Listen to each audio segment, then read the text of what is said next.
ঈমান নিয়ে মরতে চাইলে চারটি কাজ করবেন, তাহলে ঈমানই মৃত্যু হবে। আল্লাহ পাক রব্বুল আলামিন মৃত্যুর সাথে সাথে আল্লাহ তাআলা আপনার জন্য জান্নাতের ব্যবস্থা করে দিবেন।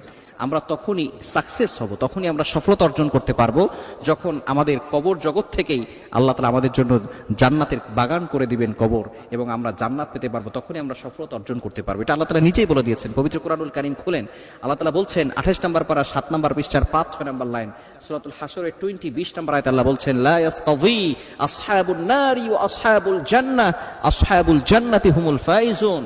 The people of paradise and the people of hellfire, they never be equal ever. The people of paradise gain the ultimate success in life. যারা জান্নাতি আর যারা জাহান্নামী তারা কখনো সমান হতে পারে না। যারা জান্নাতি তারাই হলো সফল কাম। কথাটি হচ্ছে আল্লাহ। সুতরাং আমরা যখন জান্নাতে যেতে পারবো, ঈমানি মৃত্যু হলেই আমরা জান্নাতে যেতে পারবো।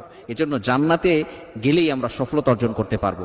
ঈমানি মৃত্যুর জন্য 4টি কাজ করবেন। নাম্বার 1, নাম্বার হচ্ছে কোরআন এবং সুন্নাহকে আঁকড়ে ধরতে হবে। আমরা অনেকেই কোরআনটাকে পরিপূর্ণভাবে মানি না, এক আয়াত মানলে অন্য আয়াত মানি না, ডজন ডজন আয়াত অনেকে মানে না। কাদিয়ানীরা 4টি অক্ষর মানে না, খ আলিফ তা মিম, এই 4টি অক্ষর মানে না। শেষ নবীজি এটা তারা মানতে চায় না, এই জন্য তারা কাফের। তারা নামাজ পড়ে, রোজা রাখে, তাদের মসজিদ আছে, তারাও আজান দেয়, তারাও নামাজ পড়ে, সবকিছু ঠিক আছে, তারপরেও তারা কাফের। কেন? তারা কোরআনের 4টি অক্ষর মানে না। কিন্তু আমাদের সমাজে অনেক মানুষ এমন রয়েছে ডজন ডজন কোরআনের আয়াত মানে না। তারা কি মুসলমান না কাফের হয়ে গেছে?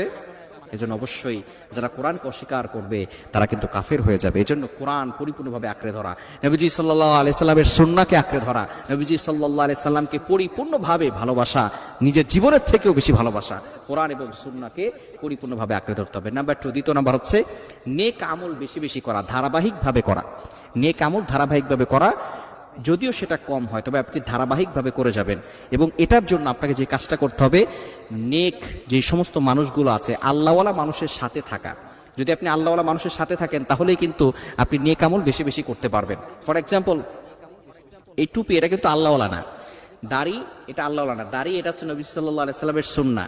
তবে আপনি যখন টুপি পরবেন তখন এটা আল্লাহওয়ালাদের একটা নিশানা। টুপি, নবীজি সাল্লাল্লাহু আলাইহি সাল্লাম এই টুপি পরেছেন, সুতরাং নবী সাল্লাল্লাহু আলাইহি সাল্লাম দাড়ি রেখেছেন। সেই দাড়ি আর টুপি যদি আপনি রাখা শুরু করে দেন, আল্লাহওয়ালাদের যেই নিশানাগুলো আছে সেগুলো যদি আপনি আপনার ভিতরে ফিট করে নেন, তাহলে আপনি গুনাহ থেকে বাঁচতে পারবেন। টুপি পরলে আপনি সিনেমা হলে যেতে পারবেন না, আপনি টিভির সামনে দাঁড়াতে পারবেন না, তাহলে আপনি নিজেই চিন্তা করবেন টুপি পরে এই কাজটা করব।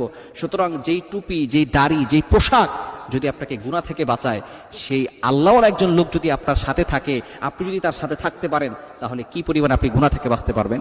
এজন্য নেক কাজ ধারাবাহিকভাবে করা, এজন্য নেককার মানুষ, আল্লাহওয়ালা মানুষের সাথে থাকা। নাম্বার 3 নাম্বার হচ্ছে মিসওয়াক করা। 5 ওয়াক্ত নামাজের আগে মিসওয়াক করবেন। মিসওয়াকের দ্বারা অনেক ফজিলত রয়েছে। নবীজি সাল্লাল্লাহু আলাইহি সাল্লাম 5 ওয়াক্ত নামাজের আগে মিসওয়াক করেছেন। মিসওয়াক করে নামাজ পড়লে 1 রাকাতে 70 গুণ বেশি সওয়াব হয়, সুবহানাল্লাহ বিহামদি। 3 নাম্বার হচ্ছে মিসওয়াক করা। 4 নাম্বার হচ্ছে মোস্ট ইম্পর্টেন্ট, সেটা হচ্ছে গোপনে আল্লাহর কাছে দোয়া করা। আপনি গোপনে আল্লাহর কাছে দোয়া করবেন, আল্লাহ আমি তো অসহায়, আল্লাহ তুমি আমাকে ঈমানি মৃত্যু দান করো, আল্লাহ ঈমান নিয়ে যদি মৃত্যুবরণ করতে না পারি তাহলে আমার সবকিছু শেষ। এটা বেশি বেশি গোপনে দোয়া করবেন। এই 4টি কাজ করলে আল্লাহ তাআলা ঈমানের মৃত্যু দান করবেন।